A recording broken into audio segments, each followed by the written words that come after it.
Thank you so much and wish good luck. And నా తన పాటని మన పాటని ప్రపంచవ్యాప్తంగా తీసుకెళ్ళి పొగడ్తల వర్షం కురిసేలాగా చేసి అండ్ ఆస్కర్ని మనకి తెచ్చిన అద్భుతమైన వ్యక్తి.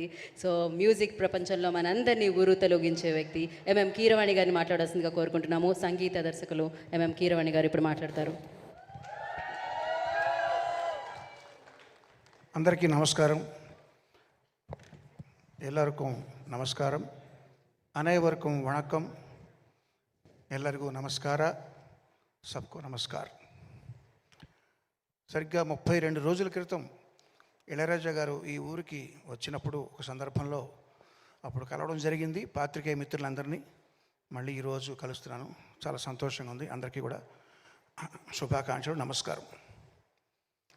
హరిహర వీరమల్లు అనే ఈ సినిమా సరిగ్గా 5.5 సంవత్సరాల క్రితం నా జర్నీ రాధాకృష్ణ గారితో మొదలైంది. ఇప్పుడు జ్యోతికృష్ణతో పూర్తవుతుంది. సో నేను చాలామంది డైరెక్టర్లతో పనిచేశాను జ్యోతి. సో చాలా తక్కువ మందిలో నేను చూసింది ఏంటంటే క్విక్గా డెసిషన్ తీసుకోవడం, అందులో వేవరింగ్ లేకపోవడం, ఒకసారి డెసిషన్ తీసుకున్న తర్వాత దానికి కట్టుబడి ఉండడం. అది చాలా డైరెక్టర్స్లో నేను చూసిన అరుదైన క్వాలిటీ. ఆ క్వాలిటీ ఉంది కాబట్టి చాలా మంచి భవిష్యత్తు ఉంది Jyoti. All the best Jyoti. Thank you very much for continuing journey with me. మామూలుగా డైరెక్టర్లో మారితే సరే క్రిష్ గారు కీరవాణి గారిని పెట్టుకున్నారు, మనం వేరే వాళ్ళకి వెళ్దామని అనొచ్చు. అలా అనకుండా నా మీద నమ్మకంతో నా దగ్గరికి వచ్చినటువంటి జ్యోతి ధన్యవాదాలు, శుభాకాంక్షలు. ఈ పోస్ట్ ప్రొడక్షన్కి సమీపించే కొద్దీ కూడా పాపం తను అన్ని పనులు ఒకడే, అటు ఎడిటింగ్ కానీ, ఇటు గ్రాఫిక్స్ కానీ, మ్యూజిక్ కానీ అన్నీ తనే చూసుకుంటూ నిద్రాహారాలు మానేసి పనిచేయడం నాకు తెలుసు ప్రత్యక్షంగా. వాళ్ళ అమ్మాయికి జ్వరం వచ్చి ఒంట్లో బాగోలేనప్పుడు కూడా ఒక్కరోజు ఒక పూట లీవ్ తీసుకుని వెళ్ళి మళ్ళీ వచ్చేసి మళ్ళీ పని కంటిన్యూ చేశాడు. ఎందుకంటే మా రత్నం గారు ఇండస్ట్రీలో కాంట్రవర్సీలతో సంబంధం లేకుండా చాలా తక్కువ మంది సాధు స్వభావాలు ఉంటుంటారు. అట్లాంటి వాళ్ళు అగ్రగణ్యులు రత్నం గారు. ఆయన ప్రొడ్యూసర్గా కంటే కూడా ఆయన లిరిక్ రైటర్గా నేను ఆయనకి పెద్ద ఫ్యాన్ని. బాయ్స్లో పాటలు ఇంకా చాలా పాటలు మీరు రాసి నాకు చాలా ఇష్టం అండి. సో నా ఫేవరెట్ లిరిక్ రైటర్ అండ్ నా ప్రొడ్యూసర్ రత్నం గారికి, ఆయనకి సినిమా సక్సెస్ అవడం చాలా చాలా చాలా చాలా అవసరం. అండ్ అది భగవంతుడు ప్రసాదిస్తాడు నేను ప్రగాఢంగా విశ్వసిస్తున్నాను.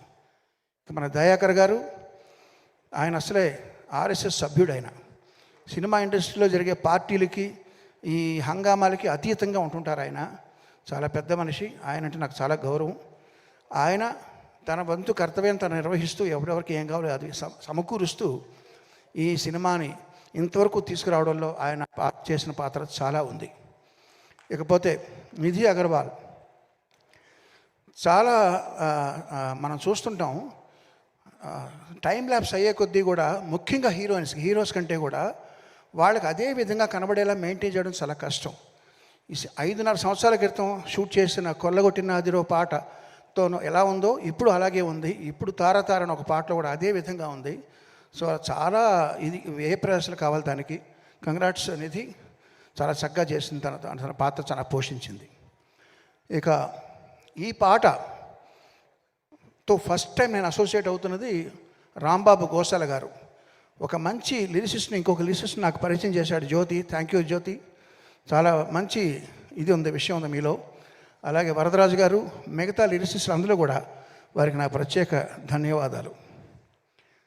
ఒక ఇద్దరు వ్యక్తులు ఉన్నారండి, ఏఆర్ రెహమాన్, ఆది. వాళ్ళలో స్పెషాలిటీ ఏంటంటే ఇట్లాంటి ఆవేశపూరితమైన పాటలు బాగా రావాలంటే కోరస్ పాత్ర చాలా ప్రధానం. ఇందులో మీరు గమనించారో లేదో సోలో వాయిస్ లేదు, మొత్తం అంతా కోరసే పాడారు. ఇదివరకు మేము ఒక పాట ఎస్పి బాలు, చిత్ర, బృందం అని ఇచ్చేవాళ్ళం క్రెడిట్స్.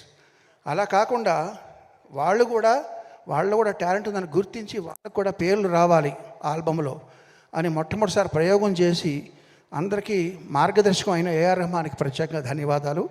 ఆ రీతిలో ఇక్కడ పాడిన సింగర్లు అందరూ కూడా ఒక్కొక్కళ్ళు సోలో పాడగలిగిన కెపాసిటీ ఉన్న వాళ్ళందరూ కలిసి వాళ్ళ శక్తిని ఇచ్చారు ఈ పాటకి.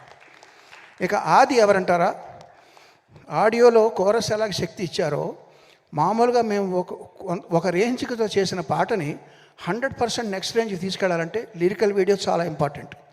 ఆ లిరికల్ వీడియో అద్భుతంగా చేసిన ఆది అనే అబ్బాయికి కూడా నా ప్రత్యేక కృతజ్ఞతలు, అభినందనలు. అందరి గురించి మాట్లాడాను. ఇప్పుడు పవర్ స్టార్ పవన్ కళ్యాణ్ గారు, ఆయన మీరందరూ ప్రేమగా పవర్ స్టార్ అంటే, నేను అనేది ఏంటంటే ఆయన మూర్తీభవించిన ధర్మాగ్రహం. ఆగ్రహం వేరు, ధర్మాగ్రహం వేరు. ఆగ్రహం మన అందరికీ వస్తుంది. మనల్ని ఎవరో పర్సనల్గా తిట్టినా, లేకపోతే మనకేదో అనుకున్నది జరగకపోయినా, మనం ట్రాఫిక్ జామ్లు ఇరుక్కున్నా, ఇవన్నీ ఆగ్రహం మన ప్రతి వాళ్ళకి వచ్చేది. ధర్మాగ్రహం అనేది సమాజం కోసమో, ప్రజల కోసమో, న్యాయం కోసమో వచ్చే ఆగ్రహం ధర్మాగ్రహం. అటువంటిది మూర్తీభవించిన వ్యక్తి ఆయనకి మాత్రమే సరిపడేలా తీర్చిదిద్దిన ఈ హరిహర వీరమల్లు స్టోరీ, ఇది ఆయన తప్ప ఇంకెవరు చేసినా రాణించాలని నేను ప్రగాఢంగా నమ్ముతున్నాను. ఫస్ట్ టైం నేను ఆయనకి చేసే సినిమా కాబట్టి.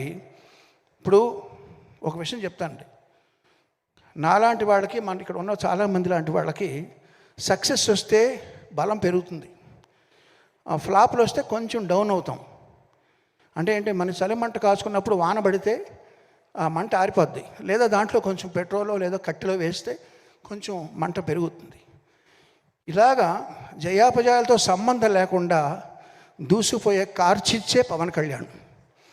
కార్చిచ్చు మీద ఎంత వానపడినా అది ఆగదు. అది అట్లాంటి పవన్ కళ్యాణ్ గారికి చేసేటప్పుడు మనం ఎంత శ్రద్ధగా చేయాలి. ఫస్ట్ టైం చేస్తున్నాం, మంచి పేరు తెచ్చుకోవాలి. ఇది పైగా ఏఆర్ నరసింహన్ గారికి ఇది చాలా మంచి పేరు, డబ్బు తీసుకురావాలనే ఉద్దేశంతో బ్యాక్గ్రౌండ్స్ కూడా స్టార్ట్ చేసామండి. ఇప్పుడు రిలీజ్ అయిన ఇది 3వ పాట. ఇది కాకుండా ఇంకా 3 పాటలు ఉన్నాయి, ఇంకొక బిట్ సాంగ్ ఉంది, దానికంతా ట్రైలర్ ఉంటుంది. ఈ 3 పాటలు, బిట్ సాంగ్, ట్రైలర్ కలిపి 5 ఐటమ్స్ జూన్ 12వ తారీఖున ఎలా రిలీజ్ చేయాలి అనేది ఇప్పుడు నేను ప్లాన్ చేయాలి.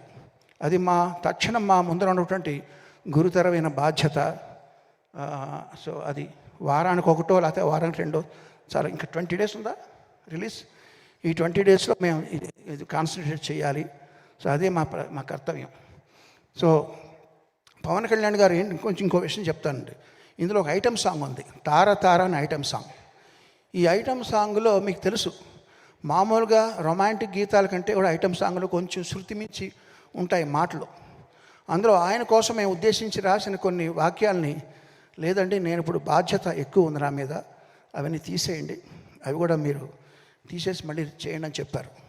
సో ఆయన నిబద్ధతకి, ఆయన తీసుకుంటున్న బాధ్యతకి అదొక నిదర్శనం. సో అట్లాంటి పవన్ కళ్యాణ్ గారితో ఫస్ట్ టైం చేస్తున్న సినిమా ఇది చక్కగా వస్తుంది నమ్ముతూ, మీరందరూ ఆదరిస్తారని ఆశిస్తూ, జూన్ 12వ తారీఖు కోసం ఎదురు చూస్తూ, అందరికీ நமஸ்காரம், ధన్యవాదాలు. சார், எனக்கு உங்ககிட்ட ஒன்று கேட்கணும் சார். நான் ரொம்ப உங்ககிட்ட அதிகம் ரசிக்கிற விஷயம், ஆஸ்கரே கையில் வாங்கினாலும் அலட்டிக்காத யதார்த்தமும், ஒரு வெற்றி உரை வழங்கும் போது நான் எவ்வளோ பெரிய ஆள் தெரியுமா அப்படின்லாம் பீத்திக்காமல், யாரெல்லாம் அதுக்கு உழைச்சாங்க தெரியுமா அப்படின்னு உழைச்சவங்க பேரை முன்னாடி வைக்கிற அந்த பெருந்தன்மை உங்ககிட்ட நான் வியந்து பார்த்துருக்கேன் சார். எப்படி தமிழ் ரசிகர்கள் ராஜா சார் மேலேயும் எஸ்பிபி சார் மேலேயும் ஒரு பெரிய மரியாதையை அன்பு வச்சுருக்காங்களோ, அதே போல் உங்கள் மேலேயும் அதே அன்பு மரியாதை வச்சுருக்கோம். தமிழ் ரசிகர்கள் அப்படின்னு உங்களுக்கு என்ன சார் தோணும்? நீங்கள் கேட்டது எனக்கு சரியாக புரியல, ப்ரீஃபாக கேளுங்க. எங்கள் தமிழ் ரசிகர்கள் ராஜா சார் மேலேயும் எஸ்பிபி சார் மேலேயும் எவ்வளவு மதிப்பும் அன்பு வச்சுருக்கோமோ, அதே அன்பு மதிப்பும் கீரவாணி சார் மேலே வச்சுருக்கோம். ரொம்ப நன்றி. அந்த அன்பும் மதிப்பும் அது பார்க்கும்போது உங்களுக்கு என்ன சார் தோணும்? தமிழ் ரசிகர்கள் அப்படின்னா உங்களுக்கு என்ன சார் ஞாபகம் வரும்? ஒரு சின்ன பையன் வீட்டில் விளையாடும்போது என்னென்னமோ பேசுவான், தப்பு பேசுவான், சரியாக பேச மாட்டான். அவங்க வாய்க்கு வளர்ந்ததெல்லாம் பேசுவான், கைக்கு வந்ததெல்லாம் தொடுவான், சாப்பிட ட்ரை பண்ணுவான். அது எல்லாம் பெரியவருக்கு எப்படி தோணும்? ஓ நல்லா இருக்கே, ரொம்ப ரொம்ப செல்லமாக பாசமாக பார்த்துட்டு இருப்பாங்க. அதெல்லாம் தப்பு நினைக்க மாட்டாங்க. அப்படி தான் நான் நினைக்கிறேன். இந்த யதார்த்தமும் எளிமையும் தான் சார் உங்கள்